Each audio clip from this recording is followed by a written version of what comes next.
ನಮಸ್ಕಾರ ವೀಕ್ಷಕರೇ, ಇವತ್ತು ಸೊಸೈಟಿ ಅಕ್ಕಿಲಿ ಇಷ್ಟು ಮೃದುವಾಗಿರುವಂಥ ದೋಸೆನ ಹೇಗೆ ಮಾಡೋದು ಅಂತ ನೋಡೋಣ ಬನ್ನಿ. ನೀವಿನ್ನೂ ನನ್ನ ಚಾನಲ್ನ ಸಬ್ಸ್ಕ್ರೈಬ್ ಮಾಡ್ಕೊಂಡಿಲ್ಲ ಅಂತಂದ್ರೆ ದಯವಿಟ್ಟು ಸಬ್ಸ್ಕ್ರೈಬ್ ಮಾಡಿಕೊಂಡು ವಿಡಿಯೋ ನೋಡಿ. ನಿಮ್ಮ ಒಂದು ಸಬ್ಸ್ಕ್ರೈಬಿಂದ ಇನ್ನೂ ಹೆಚ್ಚಿನ ವಿಡಿಯೋಸ್ ಅಪ್ಲೋಡ್ ಮಾಡೋದಕ್ಕೆ ನನಗೆ ಹೆಲ್ಪ್ ಆಗುತ್ತೆ. ಮೊದಲಿಗೆ ವೀಕ್ಷಕರೇ, ನಾನಿಲ್ಲಿ ಅಕ್ಕಿ ಹಿಟ್ಟನ್ನ ತಗೊಂಡಿದ್ದೀನಿ.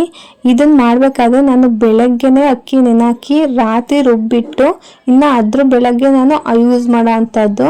ನಾನು ನಿನ್ನೆ ಬೆಳಗ್ಗೆನೆ ಅರ್ಧ ಕೆಜಿ ಅಕ್ಕಿ, 150 ಗ್ರಾಮ್ ಉದ್ದಿನ ಬೇಳೆ, ಒಂದಿಡಿ ಅನ್ನನ ನೆನಾಕೊಂಡಿದ್ದೆ. ಅದನ್ನ ರಾತ್ರಿ ರುಬ್ಕೊಂಡಿದ್ದೀನಿ.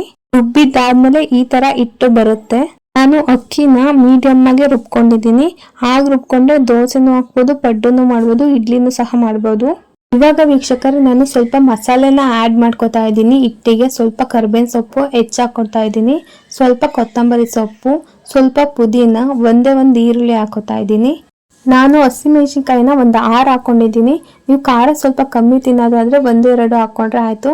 ನೀವು ಖಾರ ತಿನ್ನೋದೇ ಇಲ್ಲ ಅಂತಂದ್ರೆ ಸ್ಕಿಪ್ ಮಾಡ್ಕೊಳ್ಳಿ. ನಾನು ತುರಿದಿರೋ ಅಂತ ಬೀಟ್ರೂಟು ಕ್ಯಾರೆಟನ್ನು ಹಾಕೊಂಡಿದ್ದೀನಿ. ರುಚಿಗೆ ತಕ್ಕಷ್ಟು ಉಪ್ಪು ಹಾಕೊಂಡು ಚೆನ್ನಾಗಿ ಕಲಿಸ್ಕೊಳ್ಳಿ. ನಾವು ಸೊಸೈಟಿ ಅಕ್ಕಿಲೇ ಮಾಡಲಿ, ಯಾವುದೇ ಅಕ್ಕಿಲೇ ಮಾಡಲಿ, ಸ್ವಲ್ಪ ಹೆಲ್ತಿಯಾಗಿ ನಾವು ಮಾಡ್ಕೊಂಡು ತಿನ್ಬೇಕಾಗುತ್ತೆ. ಹಾಗಾಗಿ ಬರೀ ಹಿಟ್ಟಲ್ಲಿ ಹಾಕೊಂಡು ತಿನ್ನೋ ಬದಲು ಈ ತರ ಮಿಕ್ಸ್ ಮಾಡ್ಕೊಂಡು ವೆಜಿಟೇಬಲ್ಸ್ ಎಲ್ಲ ಯೂಸ್ ಮಾಡ್ಕೊಂಡು ತಿಂದ್ರೆ ನಮ್ಮ ಬಾಡಿಗೂ ಸ್ವಲ್ಪ ಹೆಲ್ತಿ ಆಗಿರುತ್ತೆ. ಅದಕ್ಕೋಸ್ಕರ ಆ್ಯಡ್ ಮಾಡ್ಕೊತಾ ಇದ್ದೀನಿ. ನೋಡಿ, ಹಿಟ್ಟನ್ನ ಕಲಸಾದ್ಮೇಲೆ ಎಷ್ಟು ಚೆನ್ನಾಗಿ ಕಾಣ್ತಾ ಇದೆ ಪಿಂಕ್ ಕಲರ್ ಅಲ್ಲಿ. ಮೊದಲಿಗೆ ಹೆಂಚಿಟ್ಕೊಂಡು ಚೆನ್ನಾಗಿ ಎಣ್ಣೆ ಹಾಕೊಳ್ಳಿ. ಚೆನ್ನಾಗಿ ಎಣ್ಣೆ ಸವರ್ಕೋಬೇಕು ಹೆಂಚಿಗೆ. ಆಮೇಲೆ ಹಿಟ್ಟನ್ನ ಒಂದು ಸೌಟ್ ಹಾಕೊಂಡು ರೌಂಡ್ಗೆ ಅಳ್ತ್ಕೊಳ್ಳಿ. ನಿಮಗೆ ಯಾವ ರೀತಿ ದೋಸೆ ಹಾಕಕ್ ಬರುತ್ತೋ ಆ ರೀತಿ ಹಾಕೊಳ್ಳಿ.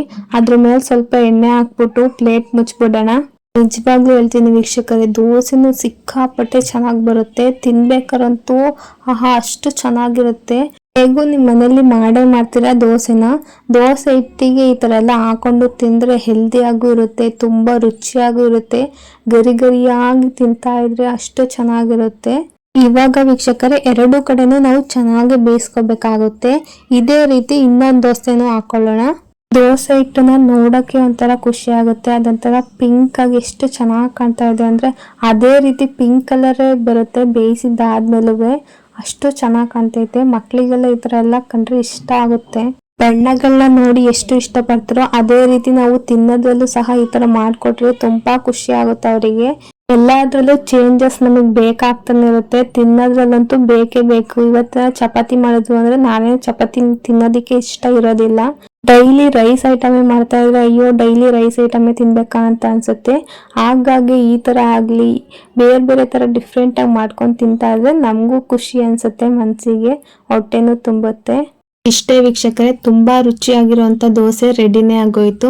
ಈ ರೆಸಿಪಿನ ನೀವು ನಿಮ್ಮ ಮನೇಲಿ ಒಂದ್ಸಲ ಟ್ರೈ ಮಾಡಿ. ಈ ತರ ಟೊಮೊಟೊ ಚಟ್ನಿ ರೆಸಿಪಿ ಬೇಕು ಅಂತಂದ್ರೆ ಈ ವಿಡಿಯೋ ಡಿಸ್ಕ್ರಿಪ್ಷನ್ ಅಲ್ಲಿ ಹಾಕಿರ್ತೀನಿ, ಹೋಗಿ ನೋಡಿ. ಈ ವಿಡಿಯೋ ಇಷ್ಟ ಆಯ್ತು ಅಂದ್ರೆ ಲೈಕ್ ಮಾಡಿ, ಶೇರ್ ಮಾಡಿ, ನನ್ನ ಚಾನಲ್ನ ಸಬ್ಸ್ಕ್ರೈಬ್ ಮಾಡ್ಕೊಳ್ಳಿ. Thank you.